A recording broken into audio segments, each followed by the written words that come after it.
All right, everybody. We're here today because lately there's been a lot of complaining about guest services training, a lot of whining, and things like that, especially from one of you who claims that prison is better than guest services training. And none of us can say boo because none of us has actually been to prison. So I've invited someone here to come here today and talk to us about what being in prison is really like.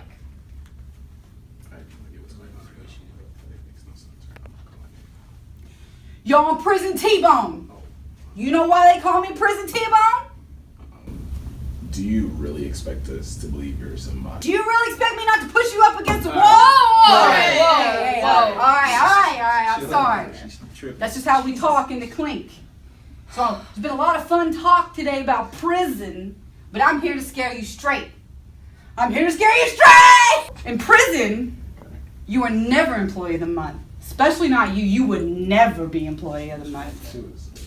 Prison stinks is what I'm saying. It's not like you get paid. It's not like you eat Chick-fil-A. It's not like you sit at the information desk and hang out with your friends in the air conditioning and have fun at the office. What do you do, T-Bone? Oh, I was late for work. I showed up out of uniform. I didn't set a mic in time and test it before the VIP event. That's quite the rap sheet you got there, Prison T-Bone. Yeah, but I didn't get caught neither. Well, you earned prison. Prison T-Bone. What was the food like in... Gruel sandwiches, gruel omelets, and you can even eat your own hair, which is nothing like the delicious chicken minis that you all have. Prison sounds pretty horrible. Yeah, well thank you, Courtney. Yeah, it is horrible. Prison T-Bone. What's the worst thing about prison? Oh, the worst thing about prison is the Dementors. They fly around in the sky, they're cloaked and dark, they swoop down and suck the soul right out of your body. Dementors like in Harry Potter? No, not Harry Potter. No, there's no movies in prison. No, what I'm trying to say is prison isn't nice, okay? It's not cushy and great like it is here. I've seen you all get along, you're nice, you're good people, your boss is nice. It's not bad around here. And I just hope that me sharing this experience with you today, let me be a part of your life, has helped you. Because you got a good life. You got a good life. Okay, hi everybody. Unfortunately, as you all know, we weren't able to get together a couple weeks ago and have our training and our delicious breakfasts from Chick-fil-A. Who doesn't love a good chicken mini? I promise I'll make it up to you. May not be come in the form of chicken minis, but I like to cook. I like to bake and make some treats for y'all. So at some point this semester, I'll make sure to feed you a meal. Since we weren't able to get together for training, we are putting together these videos to provide a resource for you to have information on things that have changed, some updates, and some procedural reminders that we need to go over so that you can be the most successful and effective in doing your job. First, I want to talk to you all about some staffing changes that have happened in the professional staff and some of the updates that have happened there. Most of you know that Jose Diaz now works full-time with us as a professional staff member, and his main responsibilities include supervising daytime operations, so assisting building managers set up and folks that work at the information desk with managing what's going on during the day. He will also be in charge of the student employment experience overall here at the union in guest services. So that includes setting up one-on-one meetings with you all, talking about goals that you want to set. If there are any performance issues like coming in late, not being in uniform, those kind of things, he would be the one to reach out with those corrective measures and things like that. And also he will be doing the schedule as a backup if Aaron is ever out of the office or not here to create the work schedule. So if there are ever any questions that you have about the work schedule, primarily you would send those to Aaron because he would be creating it more often than not. But if he's not here, then Jose will be the backup for that. Also, a new-ish face around here. Keegan's been here since February in one capacity, but now he is a full-time member of our team as our new public functions coordinator. So that means that Keegan is going to be working with any of our non-university related groups who have events here in our spaces, also known as public functions. And he also is going to be heading up the Market Wednesday program and the Vendor Thursday program. So if you get questions from people calling in about Market Wednesday or Vendor Thursday, Keegan's going to be the primary contact for those. Or if it's an off-campus group that is having an event in our space, Keegan will be the primary contact for that. Big change is I am actually not the sole person in charge of Lost and Found anymore. That is under the public functions coordinator now. So Keegan is going to be the support and overall manager of our Lost and Found, including where we store things, the procedures that we go through to log items, expire items, managing the Lost and Found sales, whether we do them at Market Wednesday and keep the yard sale going and all that fun stuff. So any questions related to any of those things would primarily go to Keegan. Aaron Lovitz is our evening operations manager, as you all know, and he does the work schedule for you all every week. And then also he is primarily responsible for managing our inventory and maintenance of any furniture and equipment. So if you're ever notice that there's a table that's broken or a chair, or that we've got to have something worked on, make sure you let Aaron know so that he can get that taken care of.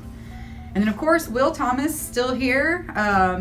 Not any changes in those two areas really, Aaron and Will, but just wanted to give you all kind of a rundown of what everybody does. Will processes all of our space requests that come in through our online reservation system, reviews event permits for guest services information, and just to give you all an idea of what that means, Will is a reviewer on the permit, meaning he looks at the date, time, and location of the event to make sure that the student organization knows and has properly put into their permit when the event's happening, what space in the union it's happening in, and what time. Will also reviews and sends academic space requests to the registrar's office, and that I will talk a little bit more about that update in a second, and also enters in all the no-shows that happen that our wonderful building managers send to us each evening when we have groups that do not show up.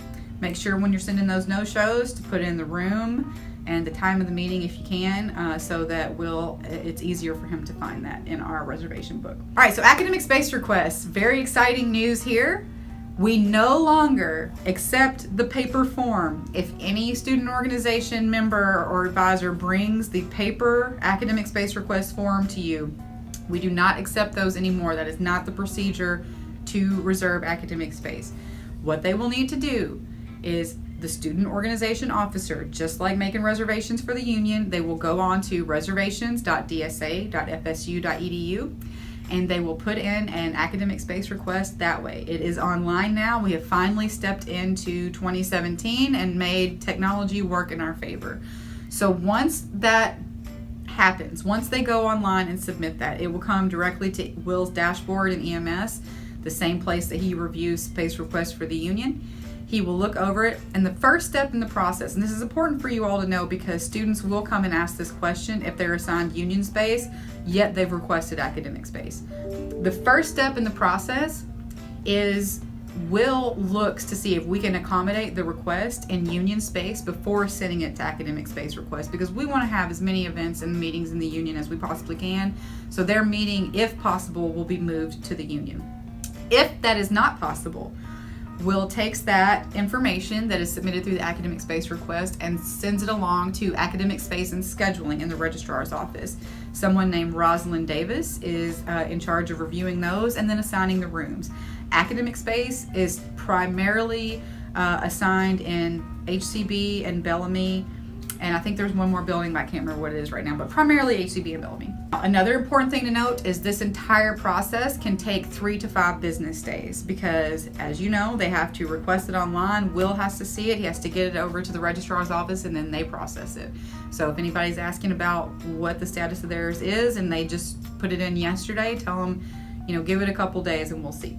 And another thing, we are not permitted to put anybody in academic space during after December 3rd because all the classrooms will be used for finals and that kind of a thing. So no academic space requests will be accepted on our end after November 26th to give enough lead time to get those put in before that December 3rd cutoff date. Okay, so now what we're going to talk about is I am going to go through our student employee handbook, which does exist, and hopefully all of you have seen it before because you were supposed to have reviewed it before now, but sometimes we tend to forget the things that are in there and what the expectations of us are. But after seeing this and taking the subsequent quiz, you are going to be held completely responsible for all of this information. So definitely pay attention, because I don't want there to be any surprises when we call you out for something, because we're going to go through this. It's all very important. So let's get started.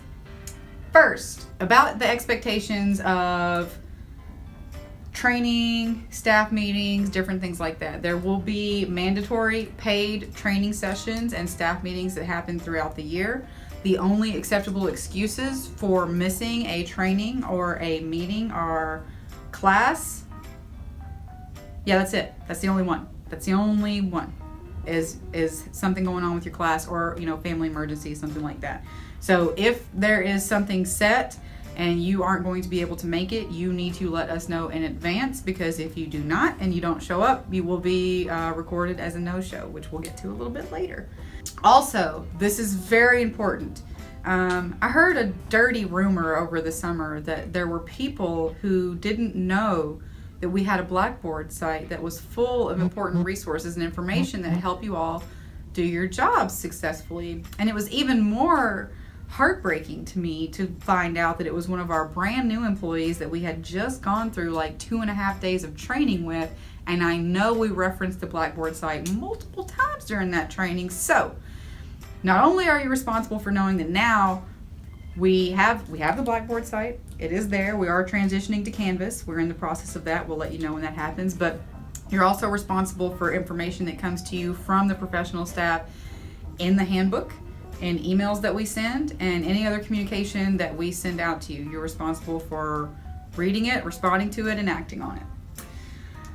Every student who works in guest services is evaluated once a year, and we meet one-on-one with student staff twice a year. So the first meeting usually takes place in the fall, and it'll now be a one-on-one with Jose, because he is here now heading up our student employment program.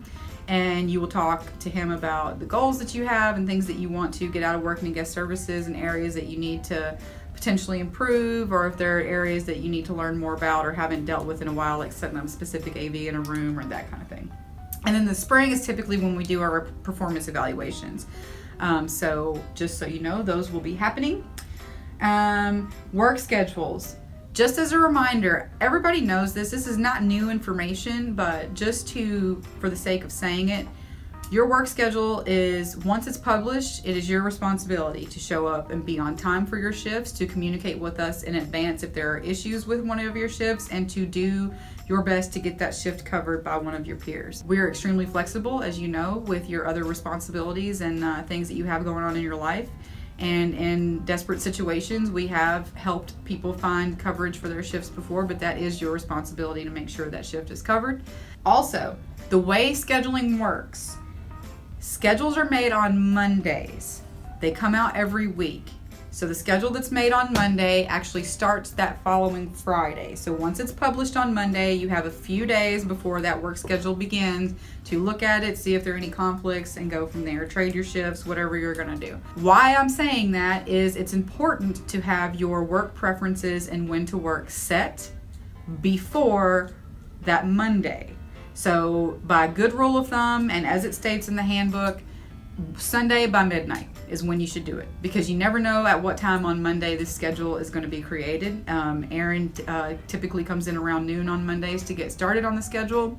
So if you submit a request off, for instance, after the schedule's already made, or he's in the process of making it and it hasn't been approved and it falls during that next scheduling period, it likely will not get approved. So make sure you're aware of that timeline and reach out to any of the pro staff if you have any questions. Time entry. Entering your time is every 2 weeks. We get paid every 2 weeks, and the best way to remember when time is due is it's always the Thursday following a payday. Well, take that back. Not always, because if there's a holiday coming up or the university is going to be closed for whatever reason, then HR might push the deadline up. But as you all know, I will send emails out and remind you that time is due, and if it's going to be due early, I will let you know that as well. And I religiously share dank timesheet memes on our Facebook group. So there's no excuse to not get your time in. You all are pretty good about doing it, and I appreciate that. So thank you so much for that. Attendance now. Now, there's a lot more information in the handbook that I'm going over right now, but what I'm hitting is the highlights that I think are important. And these should also be important to you now because I am the boss. So there you go. It is important to arrive 5 minutes early for your shift. As we say around here, 5 minutes early is on time is late. The best example I like to use is, let's say I'm working at the information desk and I'm starving and I get off at noon and all I can think about is going and eating like a whole entire pizza to myself. Yet the person who's coming to relieve me hasn't shown up yet and it's 12 o'clock. Yeah, that's not gonna make me feel happy because I'm already hangry, right? So let's just try to make it a point to get ourselves here 5 minutes before our shift. That's important because there is some communication exchange that happens. It gives you kind of time to like get your stuff set down, get your bearings in order, and get ready for your shift. All right, so 5 minutes early is on time is late. Never, ever, ever, ever, ever vacate a workstation without letting the manager on duty know first, okay? If you're at the SSB and you're the only one there, that's very important to let someone know if you need to leave for whatever reason so that we can get coverage there to answer the phones or deal with anything that comes through, anybody that comes to the desk and that kind of thing. Never leave the information desk at the union unattended. Always let somebody know before you leave your workstation. For setup, always have your radio on, always have it turned up, and if you're away from your workstation and we can't get you on the radio, that's not going to be a happy conversation with me or any of the other member of the pro staff, so just keep that in mind. All right, so maintaining an attractive, safe, and welcoming environment here at the union. All of you know by now, or should know, that it is all of our responsibility to make sure that the Oglesby Union is a safe place for people to visit, that it is clean and attractive and welcoming, and we are, as employees of the union, it is our responsibility to make sure that that is happening. So for instance, if you see trash on the ground, pick it up and put it in the nearest trash can. I'm not above doing that. I do it all the time, especially when I'm out walking around doing walkabouts, because I don't want this union to look like trash, and so I pick it up. If you see a spill or some other slippery spot on the ground, please make sure that that gets reported to the custodial staff so that they can properly clean it up and mark it with a wet floor sign, because the #1 cause of accidents at work is slips and falls, believe it or not. Also, information specialists, just don't forget that part of your checklist and each at the end of each of your shifts, especially here in the union, is to go around the lounge and clear up the tables and wipe them down and make sure that we're helping keep the lounge nice and clean and attractive in that way. And let's try to keep it nice around the desk, the information desk. You know, sometimes we have just random things sitting around. We don't know whose they are. People leave their stuff. There's gross Tupperware laying around. People's lunch that's been sitting there for 4 hours is still sitting there. Let's keep it clean, you know, especially out front where everybody can see. Along the lines of maintaining a professional, safe environment, we just want to also reiterate that your friends are not allowed to come and just hang out at the desk for hours on end. They can stop by and visit, maybe keep the conversation to 5 to 10 minutes max, and then they need to keep it moving. It is unprofessional, and it can sometimes send the perception to others that there is somebody being helped at the desk, so they're waiting, and we're not helping an actual customer that's coming up and that needs our help. So keep your friends away from the desk for extended periods of time. Also, we don't want to be eating giant meals at the desk. We know that. If you're going to need to take a meal at work, you need to get the desk covered and step away. Small snacks are, of course, approved, you know, like a bag of chips, a granola bar, that kind of a thing. And always we want you to stay hydrated, so a beverage is fine. But if you're going to go and get some wings or a pizza or I don't know, whatever it is you kids are eating these days, make sure to take it away from the desk and get the desk covered for that. We don't allow non-employees of guest services to use our scanner, printer, copier, phones, microwave, refrigerator, that kind of stuff. You will get those questions from time to time, and we can't allow that. If they need to make copies, they can go to the computer lab, or if they need to get something printed, they can go to the computer lab or the down at the UPS store. And there is a microwave down in the trading post that they can go use if they need to. Probably one of the most important things that I want to point out and I've had to call some people out on recently, is what you are viewing while you're at the desk. We obviously allow you to bring your electronics, your laptop, your phone, that kind of a thing, to keep yourself occupied and do your homework, whatever it is you're doing. But anything that you're going to be watching on any of those devices needs to be rated PG-13 or lower. Period. End of story. I don't want to hear any language at the desk. I don't want to see any body parts that I don't need to be seeing in a professional environment at the desk. And you most certainly don't want somebody that's way more important than me to walk by and see you watching that and then I have to fire you. You don't want that. So let's keep it clean at the desk. Now, speaking of watching things at the desk, sometimes we want to just get really tempted to put our earbuds in and zone out. Well, you're on our time when you're here and you're working. And so you're going to want to keep those earbuds out of your ears if you're working at the information desk. Not even one. You don't want to have one earbud in. Why? Because that gives a perception that you aren't here working, that you're not ready to receive walk-ups or phone calls and things like that. There have been times when I've walked by the information desk and addressed the information specialist and they didn't even hear me because they had earbuds in. Not good. That needs to stop. Now, setup. When you're at the setup desk or you're working setup and you're in your downtime, if you want to have one earbud in, one of your best ear, feel free to do that. But make sure that your radio is on and up to where you can hear it and that you're able to hear anybody addressing you. Because like I said, you're here, you're on our time. The other thing too is, we want you to study. We want you to be successful students. Never, ever, ever, ever, ever take a timed assessment while you're here at work. Because if I have to, if I need to go do something and I need you to help me go do it, or if there's a room that needs to get unlocked or something and you're like, oh, I can't because I'm taking a timed assessment, that is not going to be a fun conversation because you need to do that on your own time, not the union's time. Dress code. So, moving forward from the moment that you see this video on, we are only going to accept a clean staff shirt when you're working, whether you're working setup, whether you're working the information desk. We tried to be lenient with the information desk, but people were getting a little bit too casual with that and not really keeping it stepped up in that professional look. So a staff shirt that has been issued to you. Also, if you've worked Parents Weekend before, if you have a Parents Weekend shirt, or if you've been to the Oglesby Union new employee orientation for the overall union staff, and you have that shirt, that also works. Anything that's been issued to you since you worked here at the union that is a union-related shirt is acceptable. If you need more staff shirts or you have bleached yours or ripped a hole in it, please come and see me and we'll make those arrangements otherwise.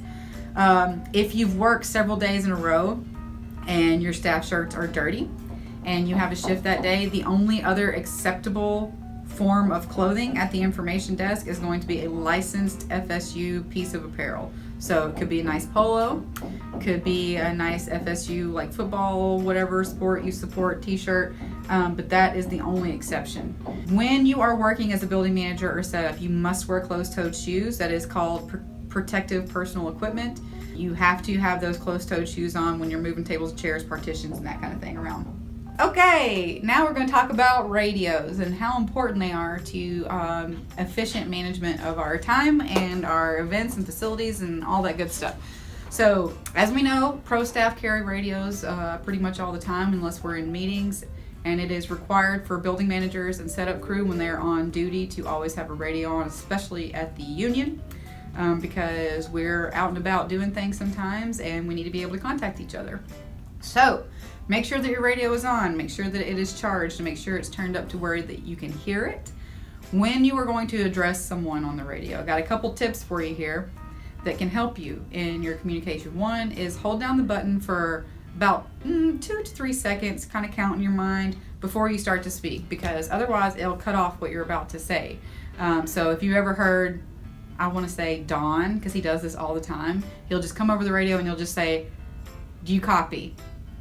Who's he talking to? We don't know, because he said the name before the radio picked him up. So there are a couple different ways that we address each other on the radios here at the union. My personal favorite is to say, let's just say I'm calling Jose on the radio. I'll say, "Jose, do you have a copy? Jose." And I say the name at the end, also in case it gets cut off at the beginning, so that way everybody knows who I'm calling. The other way that people around the union also call on the radio is to say, how about you, or how about it so-and-so. So let's say, once again, I'm calling Jose on the radio. I'll say, how about it, Jose? I personally don't like that. I like to say, do you have a copy? Do whatever floats your boat. Just make sure that you're using the radios in a professional manner at all times and keeping the conversation on the radio professional. Everybody can hear it, and you never know at any given time which high-level administrator is going to have a radio on or around them. So you don't want to be that person. We have a corrective point system. We're going to talk a little bit about disciplinary actions here in guest services now. We have a point system that we use to track and monitor any kind of infractions or anyone who's fallen below their expectations as a staff member. I'm not going to go over it word for word here right now because you can see it in the handbook and look over the different point infractions and what they're worth and what you would be potentially written up for. But I want to talk a little bit about the process. And the way that it works is, if, for instance, let's say you're late for a shift and substantially late to the point where it causes an issue in the work that we need to do that day. You will be notified that you have been assigned points, and then you will get an official email from Jose, and we keep track of that in a spreadsheet on our end. And then we'll meet with you to talk about it. And as you start to accrue, hopefully not, but if you do get assigned more points, then further action could be taken from there. So anytime anybody's assigned points, we like to let them know. We try to sit down and meet and talk about it and go from there. Ultimately, the goal is for everybody to feel supported and do the best possible job. We don't want there ever to be any surprises if there are ever any issues that we have with your performance, and that's why we try to address everything in a timely manner. Okay, so the next thing I want to talk about is the room opening policy. This gets overlooked a lot, especially on setup in the union, and it needs to kind of come to an end. One of the issues that we have is rooms aren't being unlocked in time for the meetings that are supposed to take place in those rooms. Now, I know what you're thinking. Oh, people don't, we unlock the room and then somebody locks it back, and then, or we've already got it unlocked and they come to the desk and ask anyway. Yeah, those instances do happen sometimes. Well, sometimes they don't happen. Sometimes the room just doesn't get unlocked because we're not doing our jobs. So the room opening policy is, the room is supposed to be set and ready to go for the event as soon as possible. So if I'm working on a Sunday night and there's an event at 3:20 on Monday morning, I make sure that that room is physically set with furniture before I leave for the end of my shift, so that the next morning's crew, all they have to do is make sure that the door is unlocked 15 minutes before the event start time. And if they've requested any audio visual equipment, like a projector, for instance, in room 320, you would take it in there, you would set it up, you would plug it in and position it, turn it on, position it on the screen so that it fits properly on the screen. Then go ahead and power it back down, leave the room, turn the light off, and lock the room to secure that equipment in there until you go back and unlock it 15 minutes before the event starts. Preferably, we would like for you to do rounds and go check and see if everybody's who's using our spaces is getting connected to the projector or whatever equipment that they're using, and if we can offer any assistance. We know it gets very busy, especially in the evenings, so just do the best that you can in that regard. Another area with room opening, let's talk about now the end of the event and the room closing. So that's an area that sometimes we forget about, and we really need to be sharper in that area. So when you're looking at 7 points, you're not only needing to look at when events start, but also when they end. So if you are working a 12 to 5 shift and there is a meeting that was taking place in room 311A that ends at 1, you need to go in there between 1 and 1:30, sometime right after 1 o'clock. Make sure that group is gone.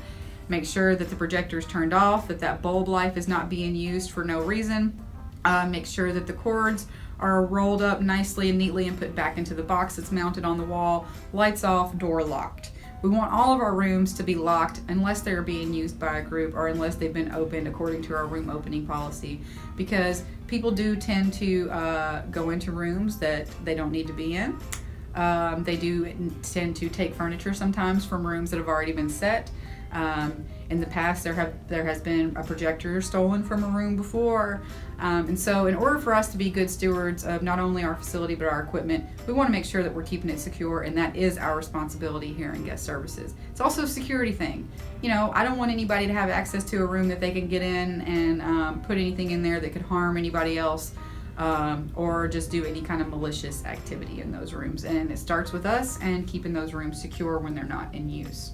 Those are my updates, the main important updates that I have for you all today. So, alrighty, I have a couple things to add to Trinity's section of the video.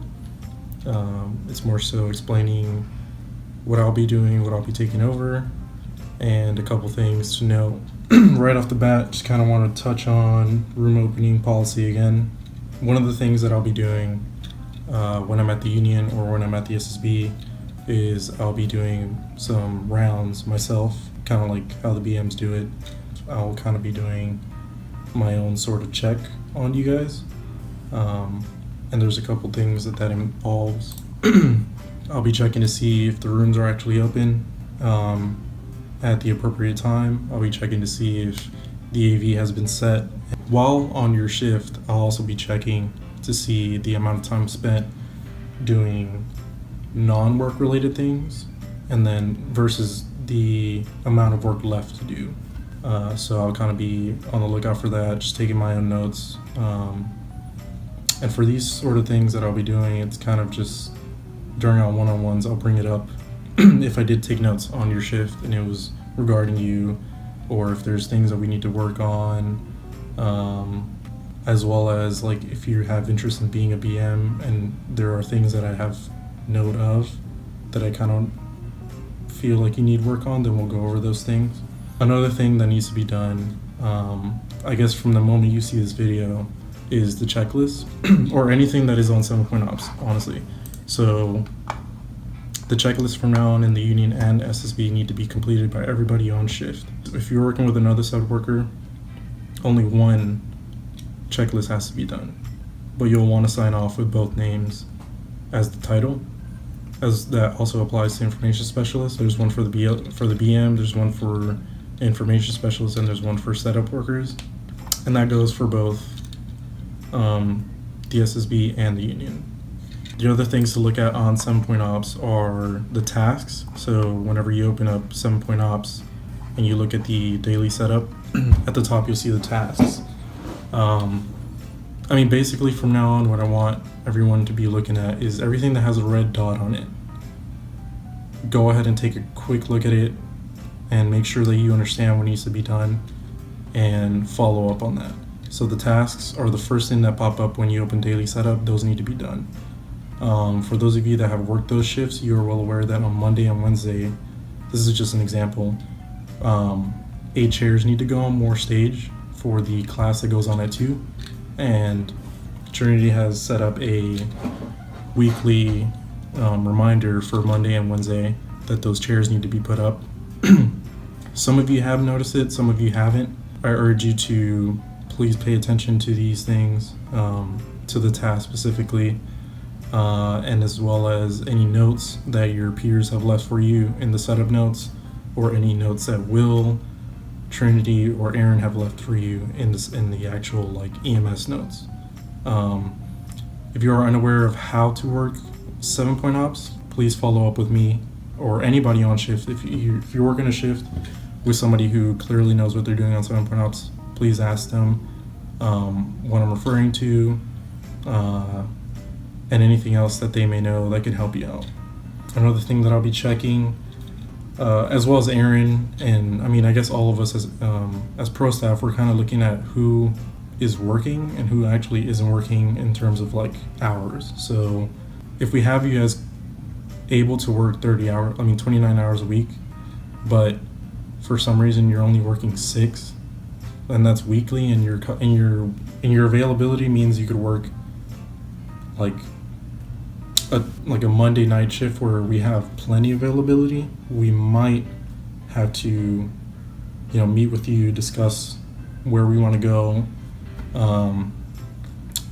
because as of right now, we need a lot more people on Tuesday midday shifts and Thursday midday shifts. So those hours could possibly allocated to like a better resource. And as well as just the quality of work, that's also something I'll be doing on my rounds. I'll be making sure that everybody on setup, when they go to actually set up like a projector, that, you know, the cables aren't just like thrown around, you know, they're gathered like pretty nicely. You know, your stage setup isn't sloppy, or that when you go to set up mics, they're just not like placed anywhere. They're like, you know, maybe you can put it on the stand even if they didn't ask for one.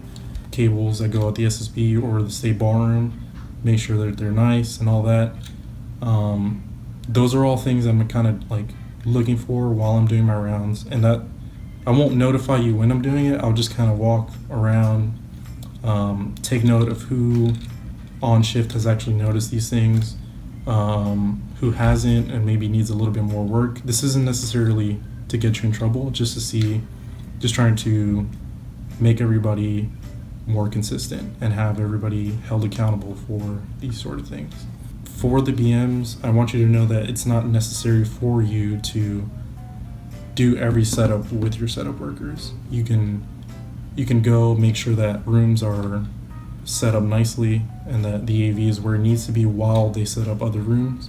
The other thing I'll be taking over is the one-on-one meetings with you guys. So we'll meet in fall, hopefully soon, where we'll talk more of like individual performance right now and how you can get better. What I've seen, what the BMs have seen, maybe what some of your peers have seen, and just work on things that, work on areas that you want to get better at or may need to get better at but you don't know yet. We could do more hands-on stuff, such as like, I know a lot of you haven't done the Florida or University Ballroom AV, like the actual sound system.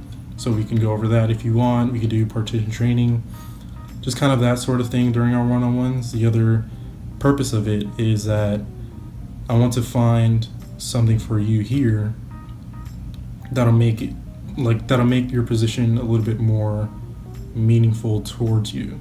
So I know that a lot of the stuff that we do deals with customer service, it deals with a lot of hospitality, a lot of majors that maybe don't coincide with any of the things that some of you go over. So for example, got my master's in data science. So something I kind of want to do is that for people like me who, you know, study something completely different than what they're doing at this job, maybe I can find something that you can do while here to make it worthwhile. That way you build up your resume in a more meaningful way here. That way when you show up on shift, you feel like you have something more personal towards your needs, and that'll help you build towards your goals. So as Trinity went over, and I went over it as well, I'll be taking over the corrective point overhaul, I guess, or the corrective system, dealing with infractions and that sort of thing. Like I said, most of this isn't to get you in trouble and to get you fired, which is why on top of the corrective system, I'll be working on a recognition system that will factor into employee of the month, you know, your end of the year employees, selections and that sort of thing, where, you know, if you get recognized by a group for, you know, helping them out and staying patient, you know, maybe that will give you some points on my end that I'll oversee. And that way when, you know, you have your selections for, you know, BM of the year or setup worker of the year, information specialist of the year, on top of all the peer selections that happen, we have these points that we can look at to see who's been consistent, who, obviously there's going to be some alterations to that. I'll be working on that as well. It hasn't been set yet, but it'll definitely be coming soon. I hope to get that done by at least this semester so that we have a little bit of a kind of like a tryout for our first, like, you know, the end of the year awards. That's pretty much it. A lot of the stuff that will be more specialized, kind of like, you know, actually going over the AV and doing, you know, EMS training for BMs and stuff. We'll handle that during our actual one-on-ones. that being said, if you feel like there is something that you need to work on right now, I encourage you to, if you don't feel comfortable with reaching out to who you're working with, or if you don't feel comfortable talking to another pro staff, definitely come to me. I really don't mind. I mean, the purpose of my job is to get you guys to where you want to be and where you need to be. There's a couple new things for you guys to know. We have a new storage location for the projectors, the mic cables, the mic stands, the podiums, and everything that was in that AV closet that we had in the cage has been moved out. So right now I'll probably have something up on the screen that shows the location of 2 projectors, mic stands, as well as the cork board that had all the mic cables and all that. We have that there because for accessibility of the ballrooms. So whenever you need to take some mic cables into the ballrooms, or when you need a projector in Florida or university, that's the purpose for that closet right there. If you need any more, feel free to take it from the basement or vice versa. Like if you need any more AV on the 3rd floor, definitely take it from that closet as well. Just make sure that whenever you put everything back, 2 projectors always go into that closet.